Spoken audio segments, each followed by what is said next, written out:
there's been a great deal of suppression and oppression of the feminine energetic. The pendulum is swinging now, but instead of just swinging to this equilibrated point, it's swinging to the extreme. Many men are retracting from the world. Maybe they're scared. Maybe it's more of an apprehension. It's more like, I don't want to be seen as a villain, so I'll just retract. They're not retracting. They're being really loud and they're moving into shadow masculinity to maintain their power, which is control and oppression and subjugation and judgment. And that's why I don't like the term toxic masculinity. The rhetoric that it's generally used is because it demonizes men. That's bullshit.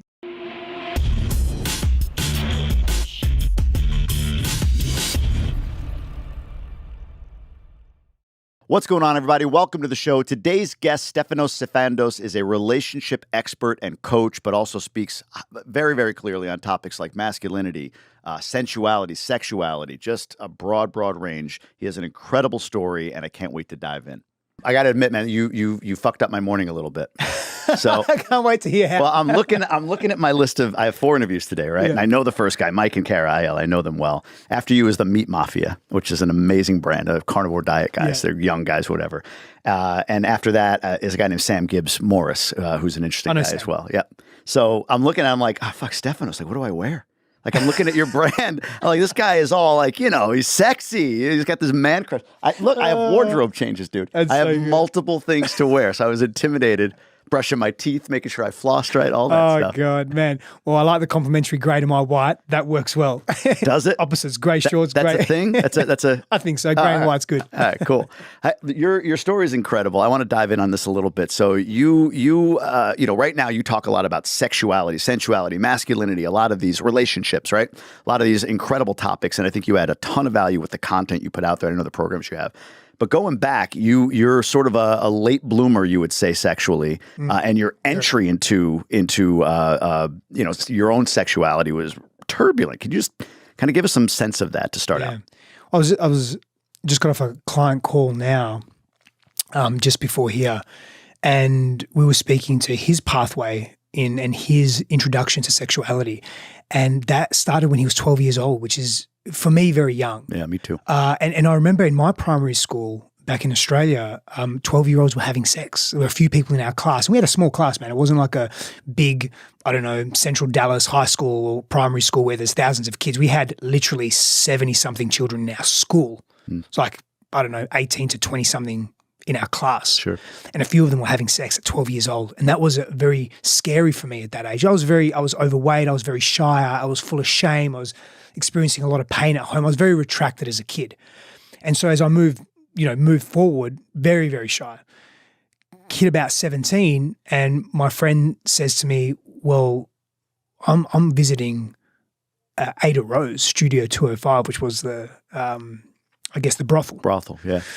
And I said, oh, man, what are you doing there? I'm 17, right? Like, I know what he's doing there, but I'm saying, what do you mean you're paying? And he's like, yeah, man, I'll take you. I'm like, oh, I don't know about that. I haven't even had sex yet. And he goes, yeah, but that's why you go, and then you'll learn.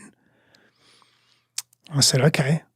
Man, so nervous. I can feel it in my body now. Yeah. So nervous. I've never really explained in detail, but I was just, and she knew this was my first time. The prostitute. The prostitute, yeah. She knew. And she was very gentle and very kind.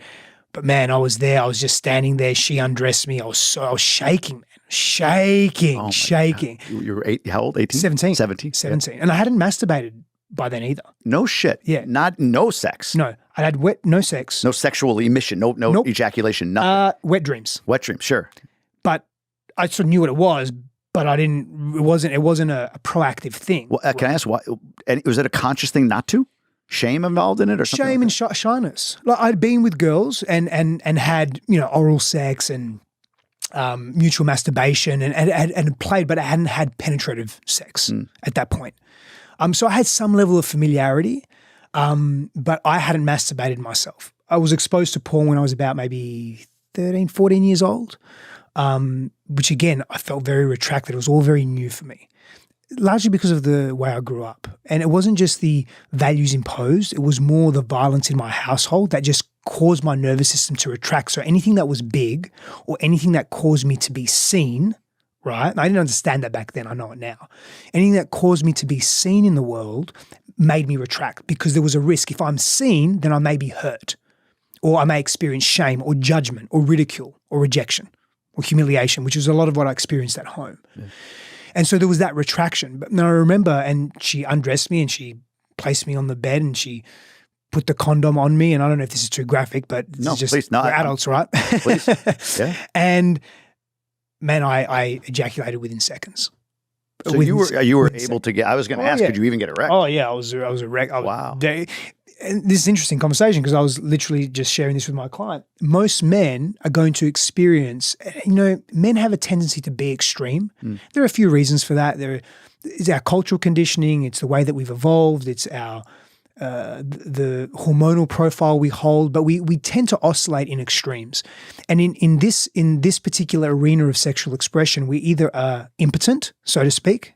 I'll use that word, where we're flaccid and we cannot get activated, or we're hyper aroused and hyper excited and we cannot control our ejaculate.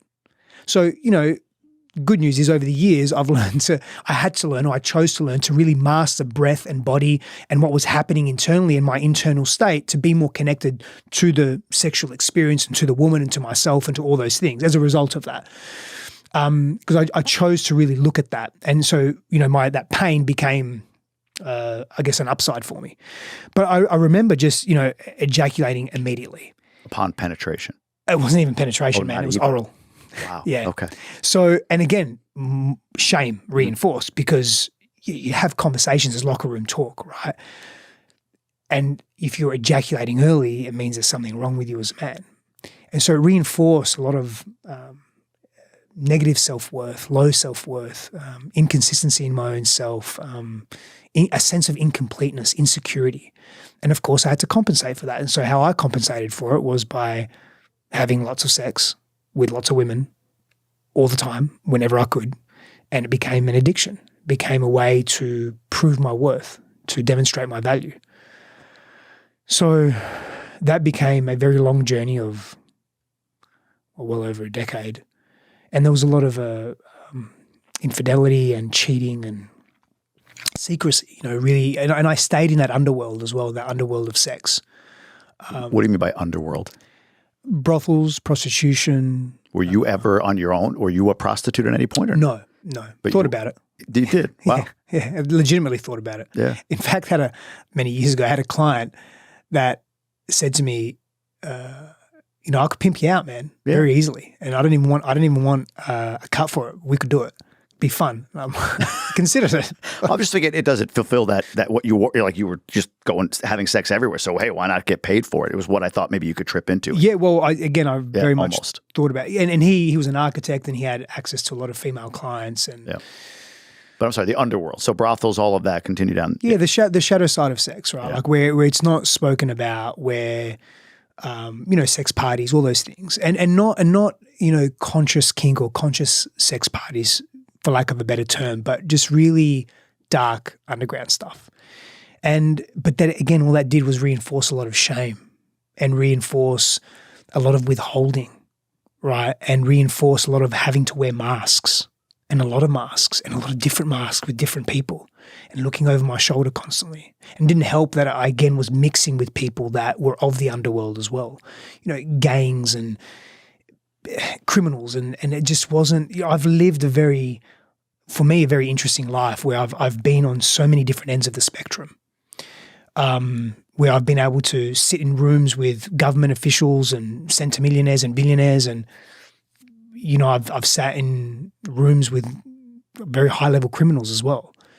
And once that I started getting into my late 20s, I really started thinking and feeling more into, like, is this the person that I want to be? Because I was wreaking havoc, man. Like I was unfulfilled in my own life. I was unstable. It was very volatile. My business and my entrepreneurial endeavors, because I was an entrepreneur since I was 17, 18. I never labeled myself that because I carried shame around that as well. I would say, I run my own business, but I never consider myself an entrepreneur with entrepreneurial spirit. Now, different story. Sure. But, everything was just failing. Everything looked okay. The only area that wasn't really failing was my physical performance, my fitness, and where I'd compete. I'd compete in a bunch of different things, whether triathlons, mountain bike races, different fights, CrossFit, like whatever it was. Like I would just be competing, and that was going really well. And that was one of the power centers that I held, but everything else was just failing, and I'd make excuses. I'd make excuses that it wasn't everything but me, and I wasn't looking at myself. And at the same time, the paradox of all this, or the irony rather, is that I was, I've been coaching people for 23 years. I've been in this space. My background's in psychology and behavioral science. I was studying all this at the same time, and I was supporting other people on their journey, but I was never doing it for myself.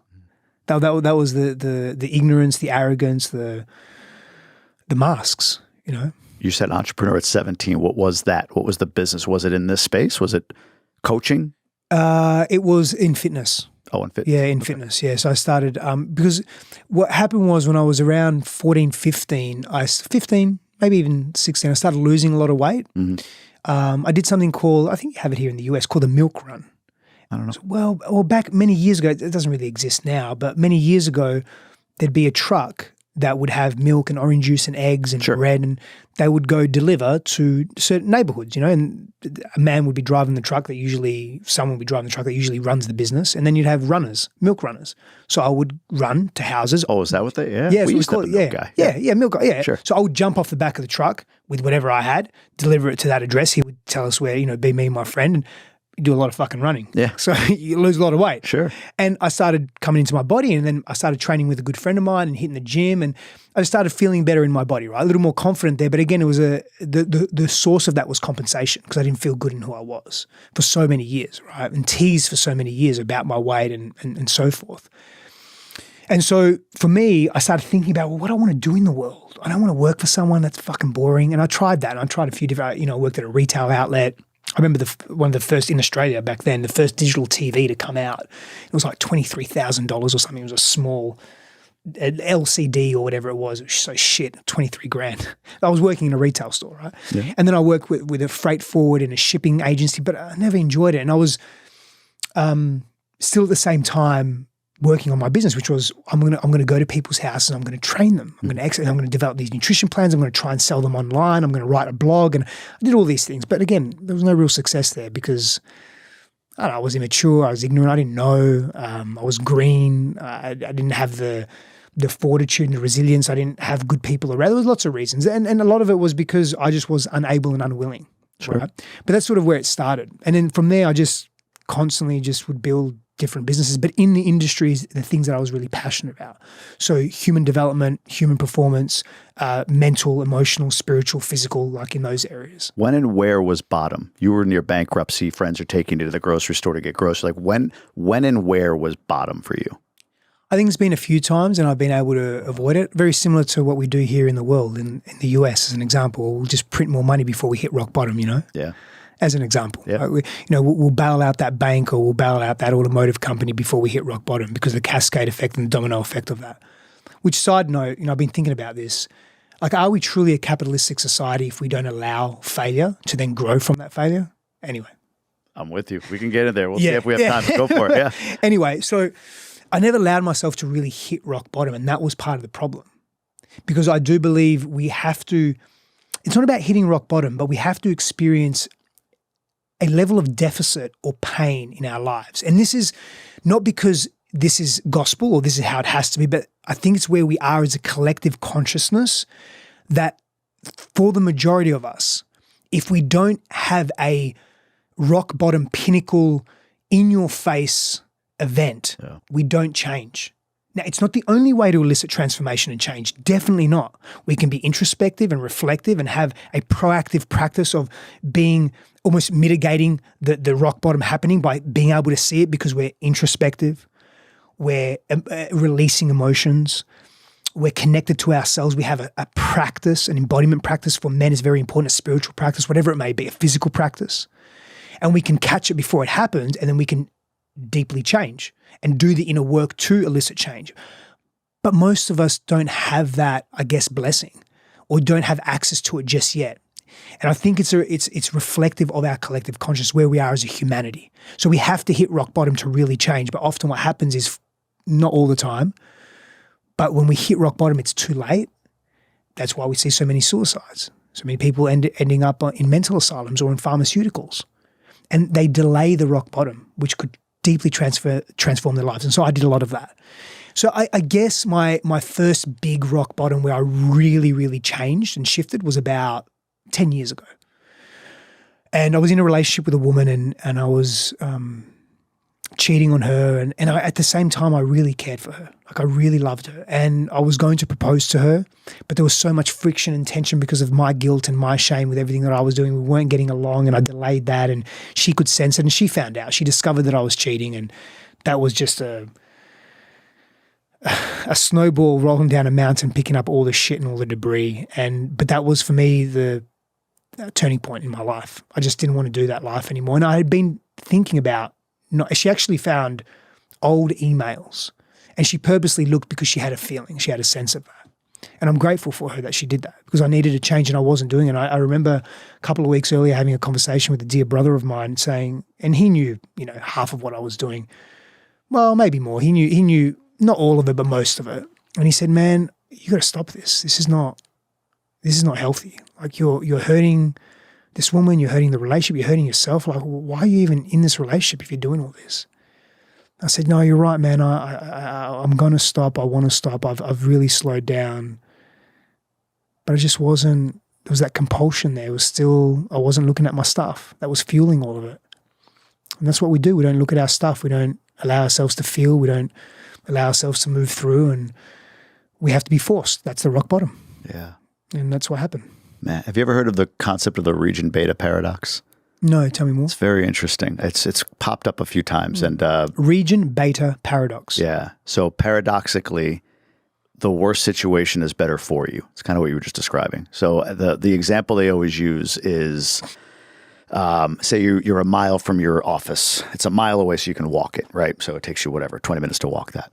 And now your work is 3 miles away and you have to drive it. So it's worse, but the drive is 5 minutes. So you actually save time in the worst scenario. So the idea is if you apply it to, a job, a relationship, a point in life, kind of what you were just getting at, that, when you are in love with something, or you are in a place of absolutely in a rock bottom type of scenario, allowing yourself to hit that bottom, those are the change agents. Those are where action is precipitated. But most of us stay, what you were saying, avoiding rock bottom by staying in sort of a comfortable middle, if you will.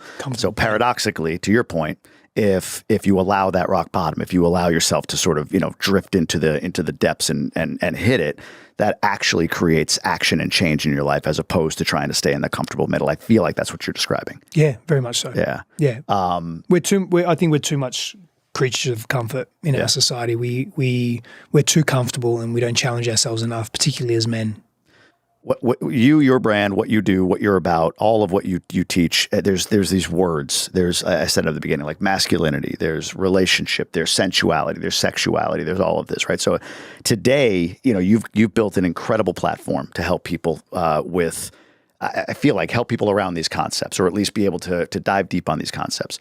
Is there a stack of these that for you, as you started to transition to become who you are today and where you're going and everything, are these concepts sort of just like on the wall randomly, or do they stack in some way? Does that make sense?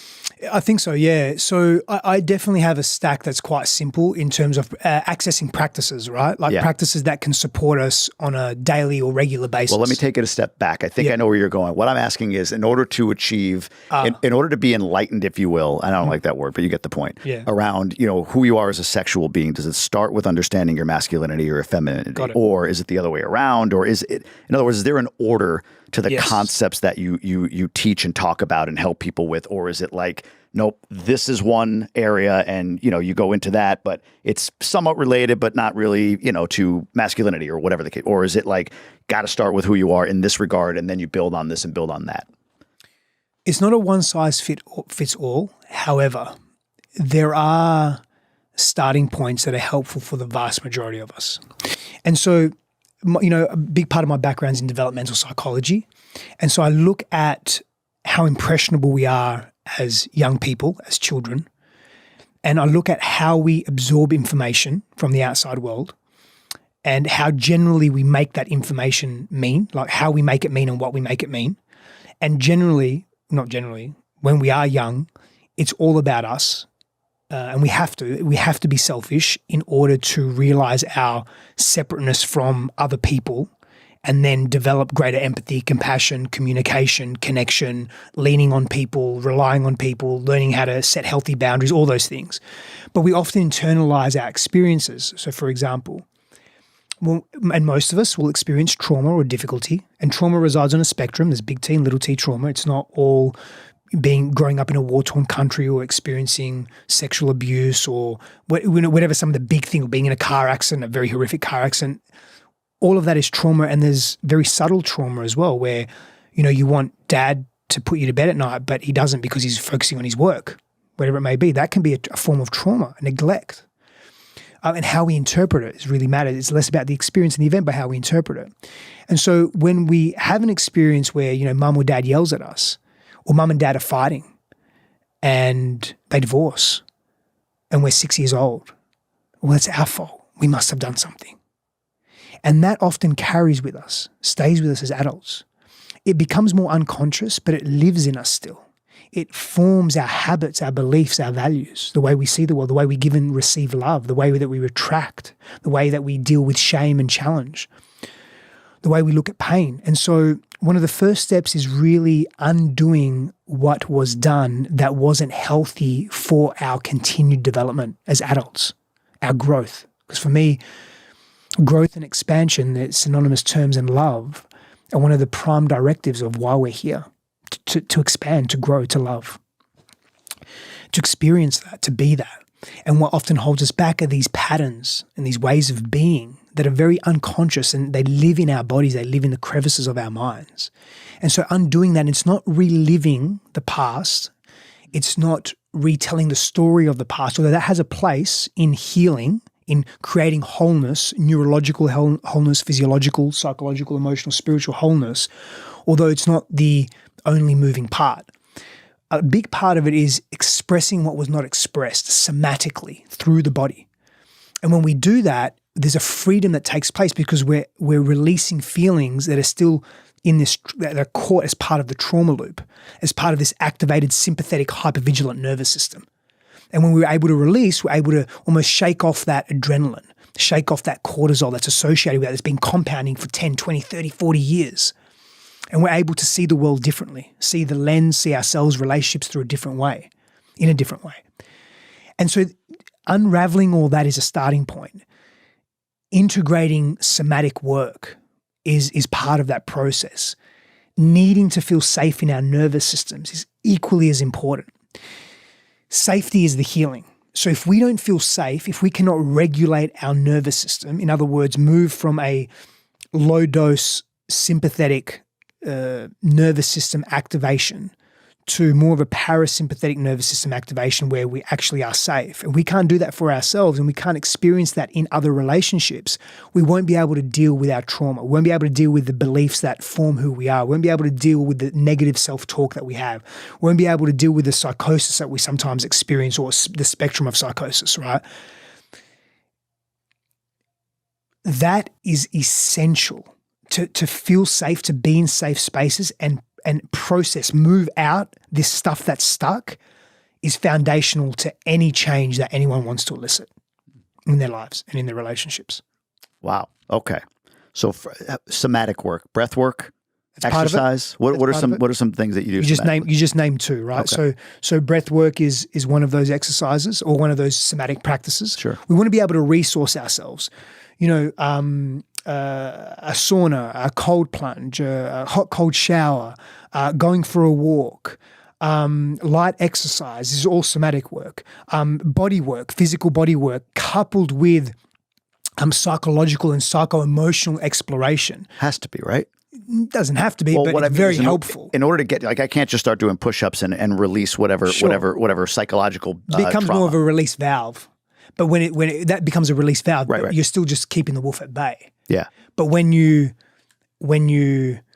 couple it intentionally and you're proactive with doing some deeper emotional release work with a very skilled practitioner, therapist, coach, guide, etc., that accelerates your growth. Can we dive into that a little bit? So sure. just let's So for men, I don't know if there's a specific example I could give you, but let's just go with for men. Most of our listeners are men.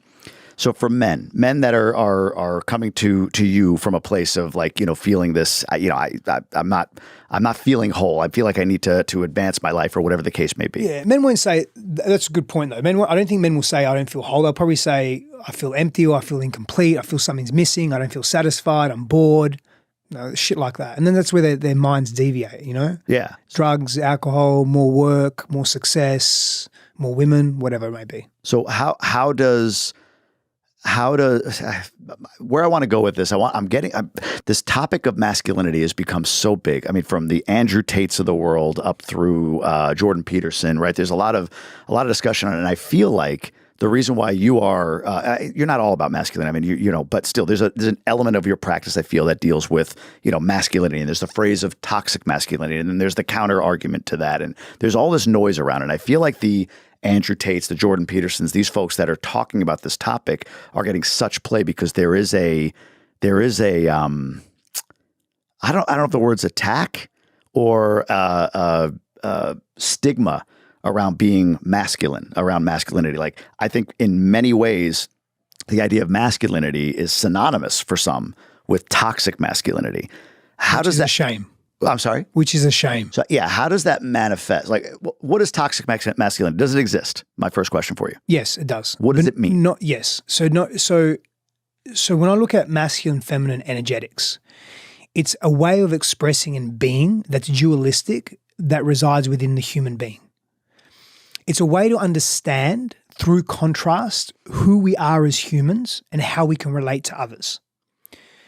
And so we can replace those terms, and Michaela Boehm, I read this from Michaela Boehm's work, we can replace those terms masculine and feminine, not that we need to, yeah, sure. But we can, with doing energy and being energy, go energy and flow energy, active energy, passive energy, yang, yin, right? Like there's ways to, directed energy, indirected energy. There's ways to understand the way we function as humans. That's all it is. Every human being holds these traits.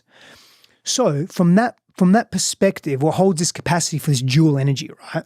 This dual expressive way of being relationally with self and with others, with one's environment. So if we take that and we say, can we have unhealthy, extreme expressions of masculinity? Sure we can. Can we consider that toxic? Sure we can. Can the same fucking be true for femininity? I was going to say. Yeah, it can. Yeah. The issue, absolutely can, and it is. The issue that we face is that there is a rhetoric out there that basically says masculinity is toxic, full stop. Therefore, all masculinity is toxic, therefore toxic masculinity. And if we associate, because of our cultural conditioning and history, men more with masculinity, which is nothing necessarily wrong with that, then by default, well, all men are bad. Now, here's the thing in our society today. We're at a very interesting time, 2023. We're in April now, April 19th, 2023. Yeah. We're at an interesting time in our collective evolution. The norm is being attacked, full stop. The norm is, what we're accustomed to is being broken down. Good, bad, I don't know. Meaning what? What do you mean what we're accustomed to is being broken down? Meaning what we know and what has been in power and what has been perceived to be in control is being just broken down. Systems are breaking down. Sure. We want the world to be, well, some want the world to be different. Some don't want the world to change. And so we're colliding. I think you see it in the media. You see the extremity of the polarization of what's being shown in the world, whether it's this conversation about women, transgenderism, whether it's conversation about race, whether it's conversation about big pharma or big oil or excessive government control. Like, there's a lot that's coming to the surface that is very, very polarizing at a collective level and at an individual level as well. We're seeing people, hate each other and disown each other. Families disown each other because of a difference of opinion. Should I get a vaccine or shouldn't I get a vaccine? And these are very recent conversations. So I don't know what that all means. What it seems to mean to me, I shouldn't say I don't know what it all means. I have an idea of what it means to me. Could be wrong. Yeah. Is that we're coming to a breaking point. Society is coming to a breaking point. And, I didn't even mention artificial intelligence. That's another big conversation. Yeah, a very big conversation, though, but which I don't think we're addressing properly enough. I'm in, one of my businesses now leverages and utilizes AI, and our whole not our whole valuation, but a big portion of our valuation is predicated upon the tools that we're creating, the technologies that we're creating. And we're very cognizant of how we're doing that. I'll stay on this AI thread for a moment, right? Because I think it's actually indicative of, and it runs parallel to this conversation of masculinity and men and women and humanity. Go with it. I'm the type of person, and I'm curious to know what your thoughts are on this as well, like how you see the world.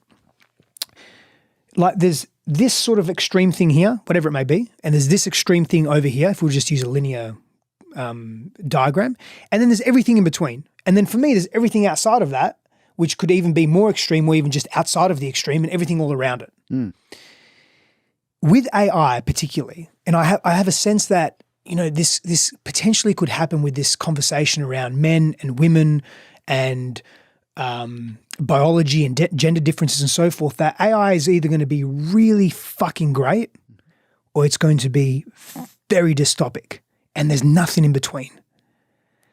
And I have a sense around that, and I'm hoping it's going to be really great, but there's so much unknown that I don't think anyone can really tell.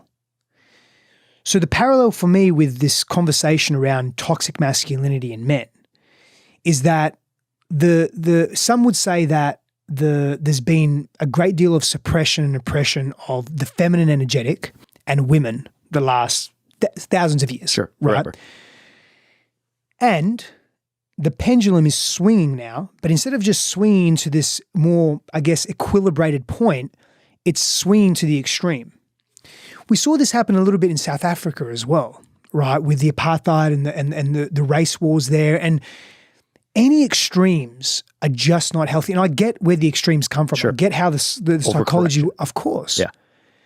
But it's just not, in the interim, in the now, it's not the healthiest choice. Now, I get it. The overcorrection, 10 years, 100 years, 200 years from now, may be exactly what we need.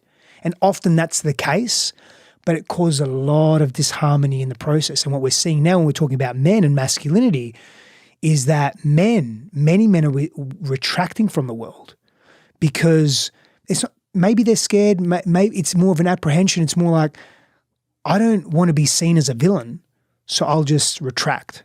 And if then, again, men are quite extreme. If they're not retracting, the majority of men, generally speaking now, they're being really loud and they're moving into shadow masculinity to maintain their power, which is control and oppression and subjugation and judgment.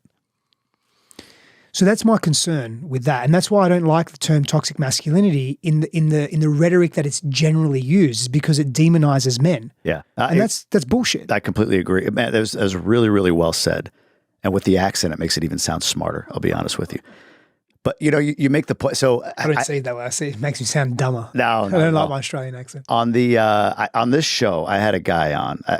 He's a local guy. His name is Andrew Kibe. He's a Kenyan. He moved here from Kenya a couple of years ago. He's got a big YouTube channel, 1 million followers or whatever there. And he was sort of like dropped on me last time I was here to do podcasts. Didn't know who he was. Just knew he talked about masculinity in African nations. Like, that's interesting. Yeah, let's talk to him.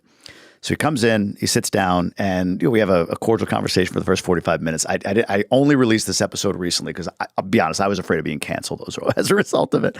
He starts to go into topics of masculinity, gender relations particularly, and race. And he's a black man, Kenyan man. He made points around. Let's go with race. He made points around victimization, people playing the victim card, like just generally. He made that point, and I'm like, man, I agree with that. I agree with that underlying point. But then he takes it to a point where he says black people are cursed. They're cursed by God and the devil. They're stupid, this, that, and the other. As a black man, he's saying this, and I'm sitting there like, where is this going, right? Like, so, but his underlying point was, forget the cursed or whatever. Hey, look, I moved here 2 years ago from Kenya. I built this. I own this. I've made myself wealthy moving here 2 years ago from Kenya. So this argument of 200 years ago there was slavery and reparations are doing it. He's like, it's ridiculous. You're playing the victim card. Get out of it. Again, the argument I get, but hard for especially as white as I am, pasty white guy to get into the race dynamic in that regard, right? Sure.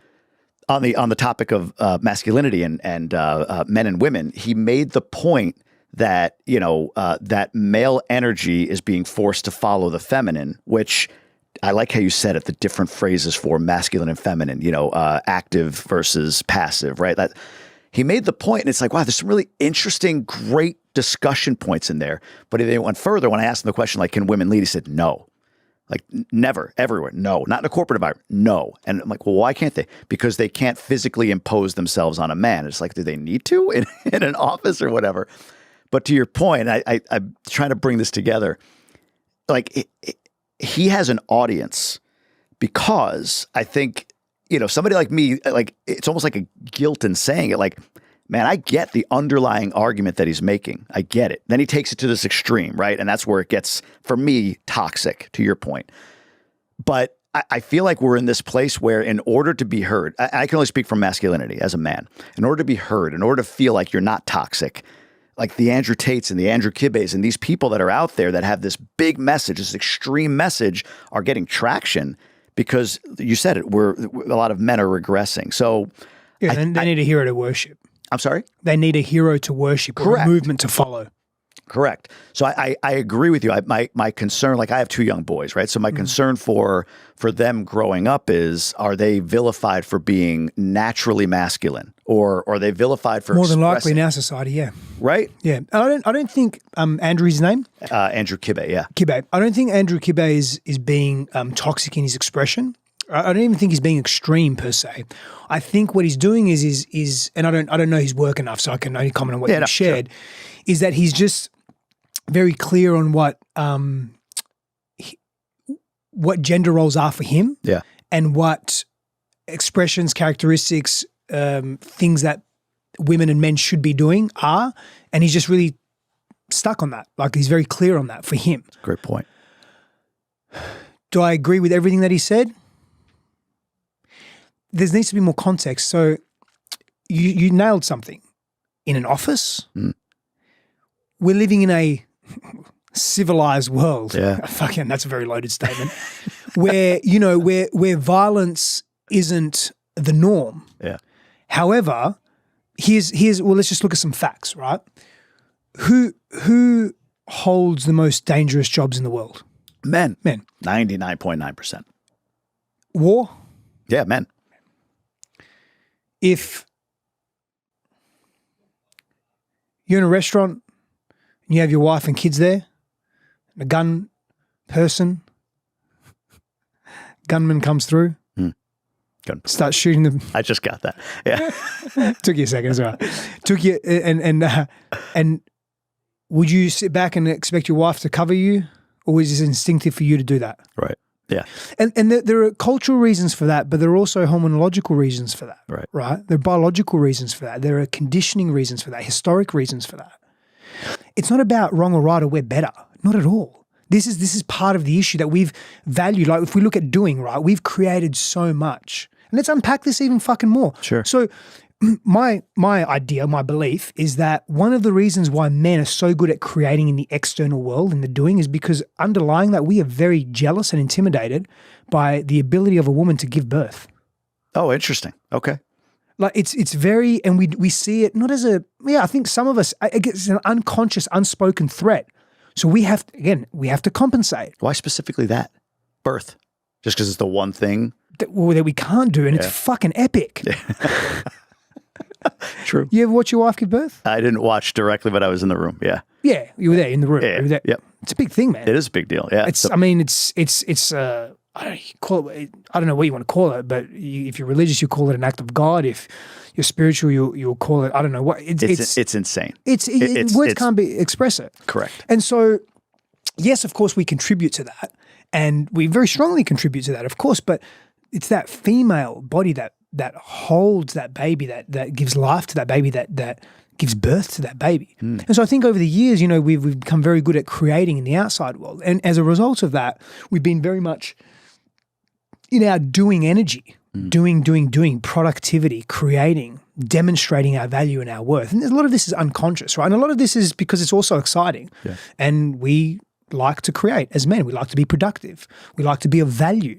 This goes back to millions of years as hominoids and when we were primates and so forth, like when we bring something to the clan, to the tribe, we're of value. We're celebrated in some way. Pre-language even. 100%. We're celebrated through, compassion and empathy, I believe, research says that it started anywhere from 3 to 6 million years ago. So being in community with each other started then as primates. Like, let me move a twig out the way so you can get past with greater ease. Yeah. Like, that's empathy, that's compassion, that's doing things to help each other. Like, I'm of value now. There's an esteem, there's a hormonal response, there's something that's released in the body that gives us that reinforcement. I just did something good for someone, I'll do more of it. So this physiological, psychological integration of self. So I take it back to evolutionary biology, evolutionary psychology. I go back to those places. I think there's a value in that. 100%. Right? No, I completely agree. And so again, like it's this doing, right? And so we're coming now where we're saying, well, maybe we need some respite. Maybe we need some rest. Maybe there's going to be less doing. Maybe we can have a different energy in the corporate world. So, in war and so forth, you're going to want a physically able person. Doesn't mean women aren't physically able. That's a percentage though, right? Yeah, but it's just fact that men are bigger, stronger, faster. Like, you just look at every sport. Like, it's not. Serena Williams admitted this. Did you ever hear her talk about this? No, I haven't actually. She said, Serena Williams, no one would ever disagree. She's probably the greatest female tennis player ever, or at least on the top 3, right? Yeah.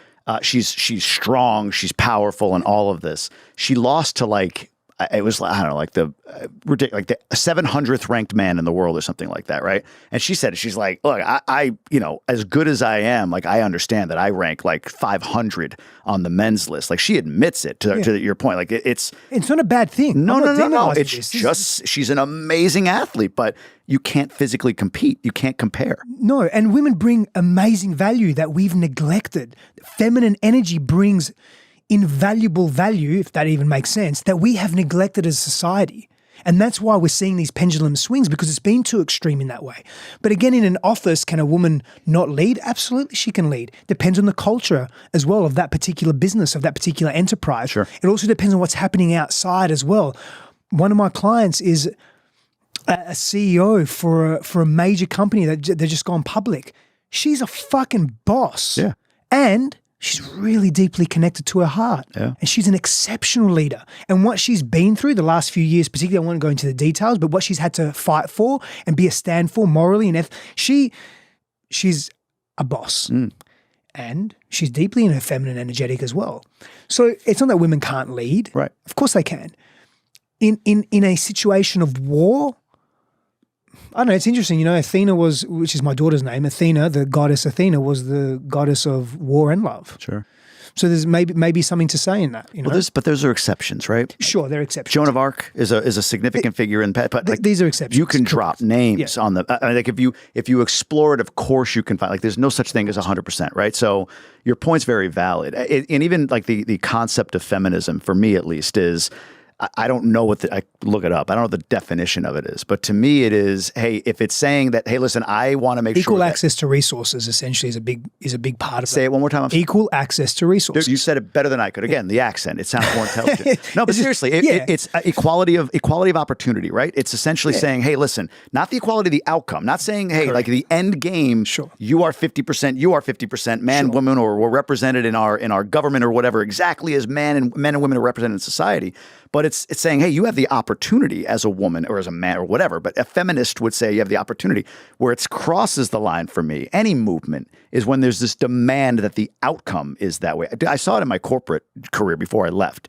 Big insurance company. And this is where it gets cliched. It's like, oh, you're saying that person only got the promotion because of their race. I'm like, no.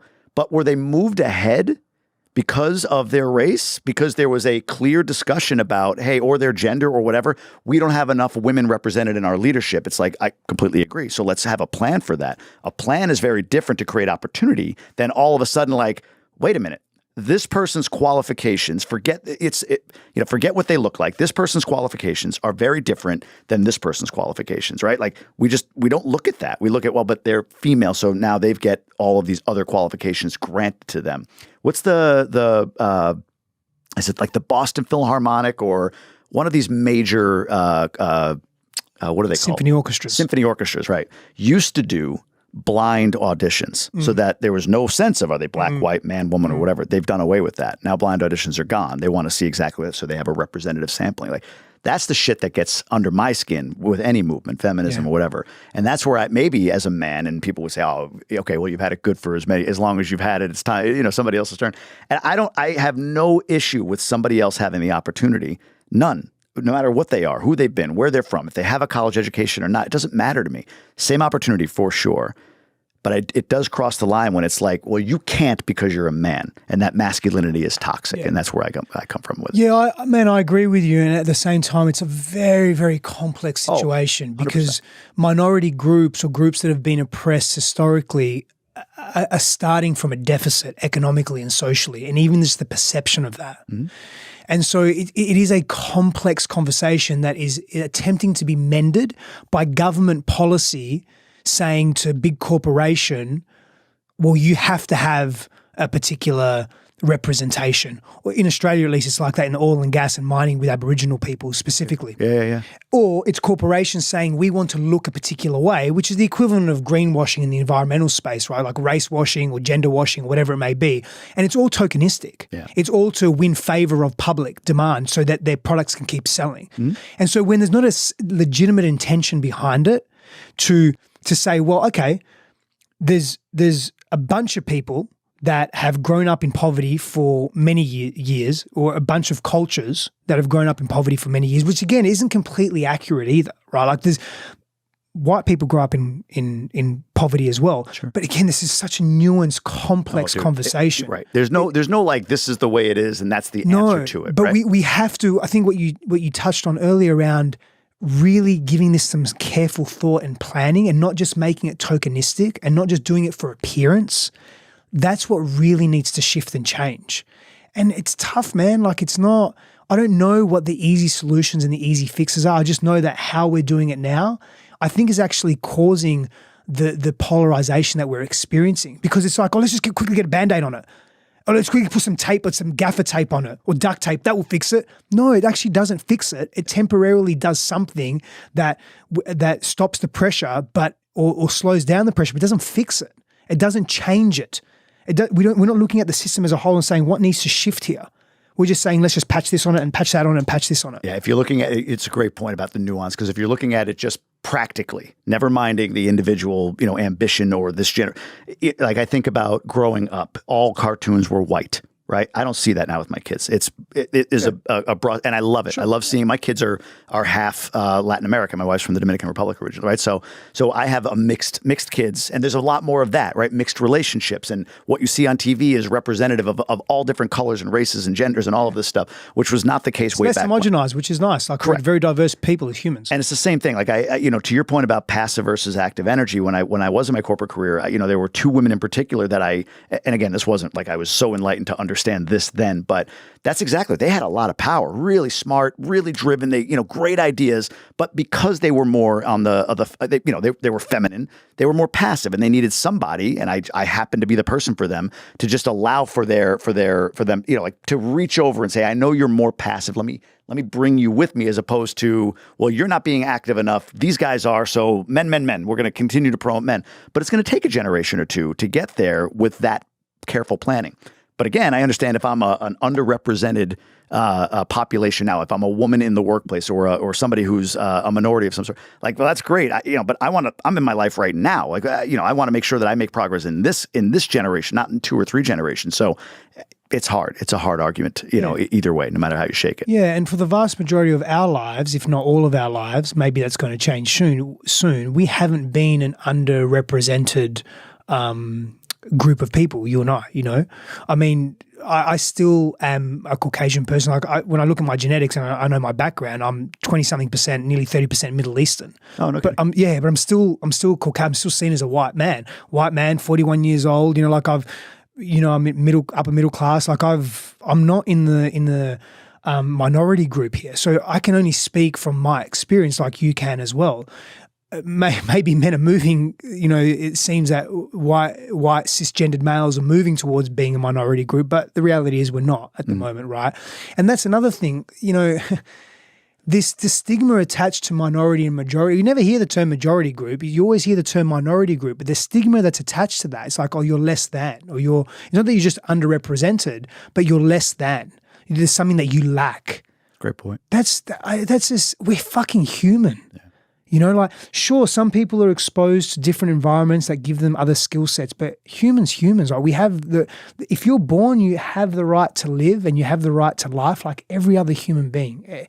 I mean, that's at least my take on it. You know? I want to pivot because I want to be respectful of your time. Of course. But how does this relate to relationships between men and women today as in your practice, what you see? So, I mean, there's from a standpoint of the ability to communicate with one another.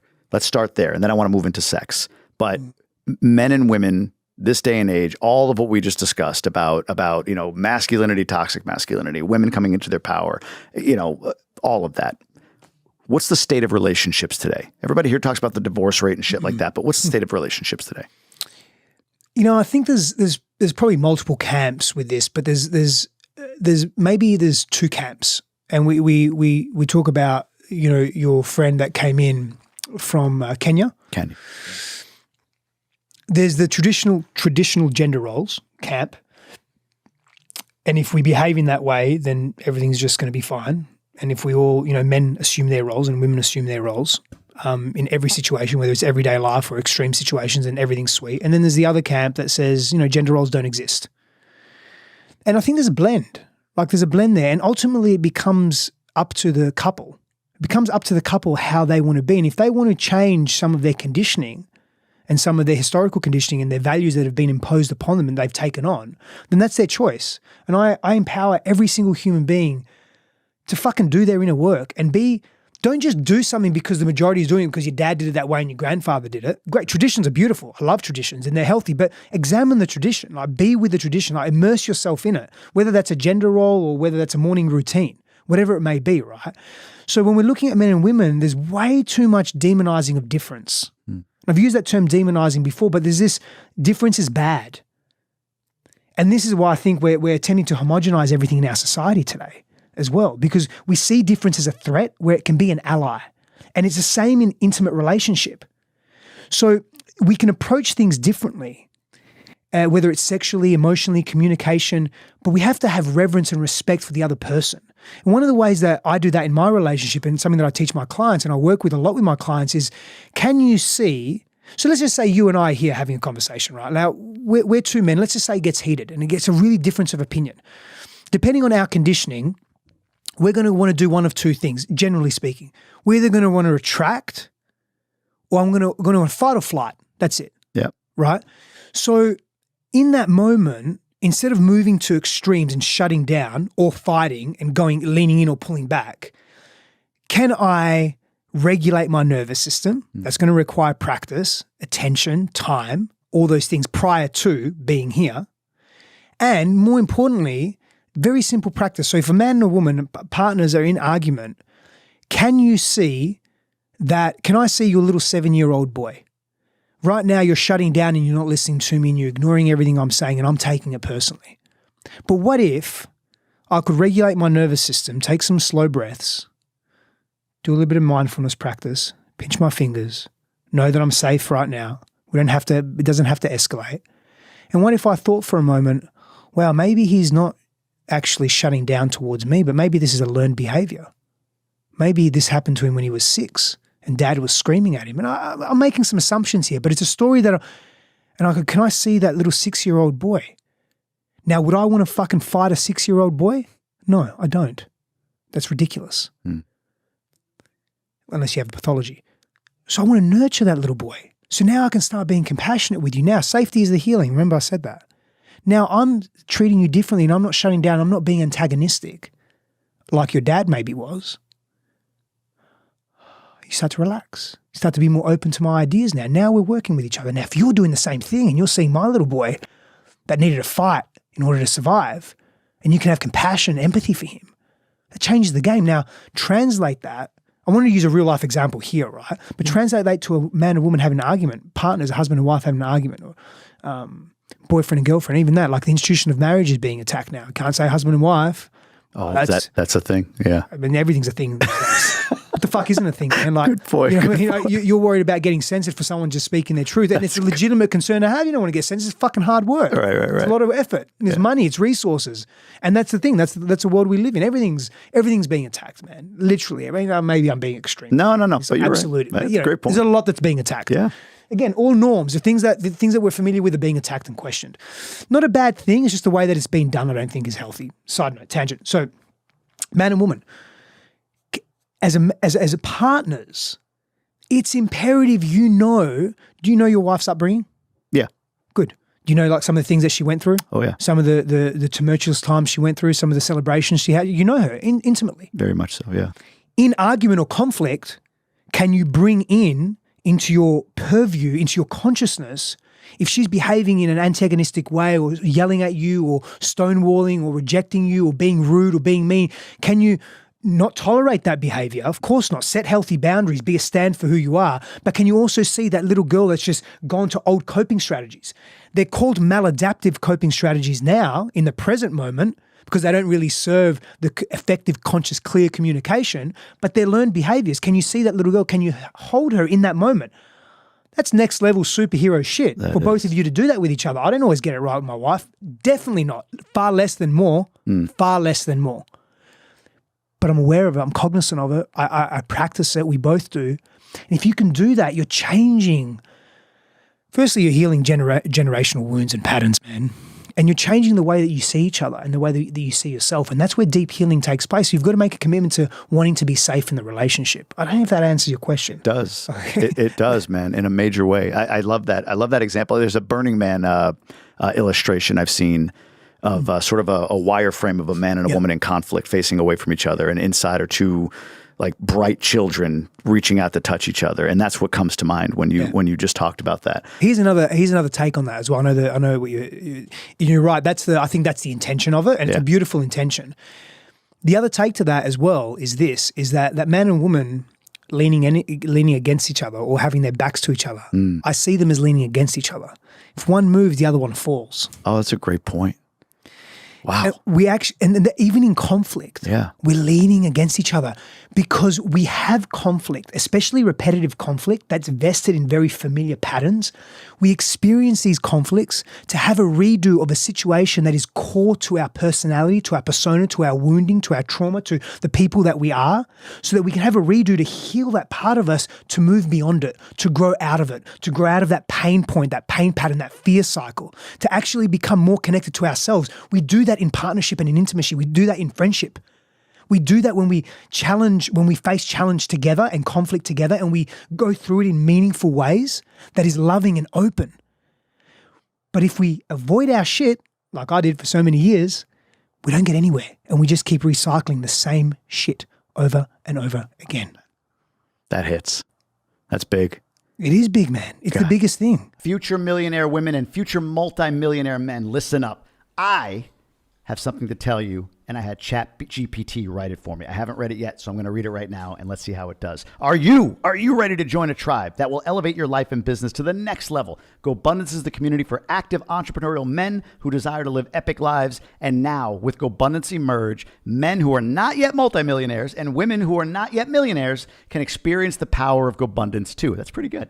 With the 6 life-changing pillars, you'll experience peak physical condition, a supportive tribe, bucket list achievements, peer partnerships, giving back, and building a lifetime of wealth. Plus, with GoBundance Emerge, you'll gain access to mentorship, training, accountability, and community that will help you accelerate your results and achieve your goals. Apply now to join the tribe and experience epic adventures around the world. Connect with like-minded individuals and elevate your life and business to the next level.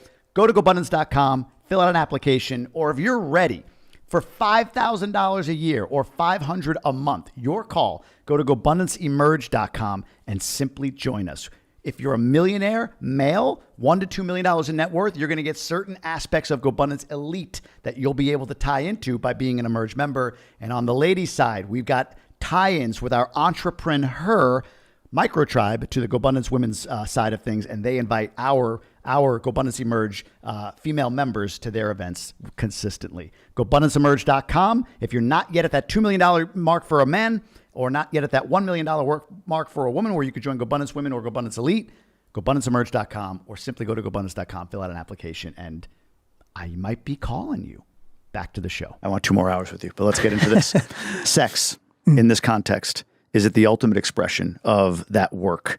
Or is it, how is sex, how do I want to ask this question? That's a great question. I think you answered it. You asked is that it the right great. way? I think so. Yeah. Yes or no is the answer. As long as you understand what I'm asking. I think so. You correct me if I don't. No, go for it. Yeah. Yes or no is the answer. It can be. So I've experienced, personally, I've experienced sexual intimacy with my wife that has, what has felt to transcend reality. It's been like being on plant medicine journeys. And then I've experienced very similar experiences, but different, just through breath work alone with no external substances, through meditation, simple stillness, silence, and solitude practice. So it can be, sexual union is a way to me, it is a pathway towards deeper awakening. It can be, with self and with others, particularly with others. And there's a lot that needs to happen for that to happen. So before we even get to sexual intimacy being a tool for awakening or deeper enlightenment, we have to clear the clutter of the past, which is coming back to one of your original questions, right? Like, what are some of the foundational things that we need to do? What's the stack? We have to clear enough. It doesn't have to be fully, because we don't come to relationship fully healed. And we don't, if we have that expectation, we'll never be in relationship. We come to relationship at the level of healing of where we're at, full stop, right? Or the level of awakening or the level of consciousness of where we're at. And then we grow ideally in that relationship. That should be That is, for me, should be a very powerful intention to grow together in relationship, to elevate. So I come to relationship. Yeah. So you and I, we're friends. I don't want to be friends with you if you're not going to make me better. Fair. Like, it's simple as that. And I don't want you to be friends with me if I'm not going to make you better in some way. Yeah. I'm not going to help you evolve. I can't involve you. I can't make you better, but I want to help you be better. Same with relationship and intimacy. We want to help each other grow and be better. We want to be stewards of each other's paths and our own. I get that. What about on the casual side, first date? Do you need all of this? I mean, is sex all? I love how you smile and pivot. I can feel the energy shift. You're like, hey, dude, you're talking about 2 different things, right? You're talking about two relational. and the same. Yeah, right? the different and the same. Oh, how so? Yeah, because it's still the act of sex. Like, I've had deep sexual experiences with quote unquote strangers that have been very deep, because we've both been open, we've both been willing, we've both been in just the right aligned frame of being to have deeply spiritual experiences. It's a personal preference, but it also is, when we're talking about sex on a first date, it's also what you want. And we're also primal beings. We're still physical beings that are driven by or directed by fertilization-driven sex. There's an unconscious and conscious, but an unconscious part of us that wants to mate and reproduce. It's one of the pathways that keep us alive, so to speak, or keep us regenerating the human species. It's innate within us. So there's fertilization-driven sex, but there's also bonding behavior that drives us as well. The need to be seen and safe and cared for and reciprocate that as well. And is it equally as powerful from a physiological perspective? I don't know. I actually don't know. But it is very powerful still. So those needs, sometimes they compete, but usually they're complementary. If you're in a relationship, I'm just thinking through this a little bit. This is really, really interesting. Like I said, I'm looking at this clock like, fuck, I want to, but I'm trying to keep it like, high level here. But, if you're in a relationship, you're married, you and your wife, you and your husband, whatever, have done a lot of this work. Hey, our communication is really strong. I guess in my mind, I'm picturing like there's from a sex, an intimacy sex standpoint within a relationship, sexual standpoint within a relationship. There's sort of, I feel like it's like almost like peak performance versus all the work to get to that peak performance. Like peak performance to me is, how do I go from being at the 99% to the 100%? It's that small movement, but quantum leap. Whereas a lot of people have to go from, let's foundationally break down where you've been and like build you up to a point where you're at that 90%. Then we can work on the peak performance. With intimacy, let's assume that we're talking to somebody or we're, that's in a relationship that's done a lot of the work. They understand each other's communication style, love languages, what is it, avoidant or anxious attachment styles, right? Like you understand their trauma bonding, all that stuff. Right. Yeah, really, really, really intimate in that regard. And that they want, they have a great sexual relationship or there's great sexual intimacy. Is there a way to enhance it? Or is there a way to take it to the next level? Is there a next level? What is that? What does that look like? Very masculine question. Is it? Of course it is. It's great. I mean, how do you get it better?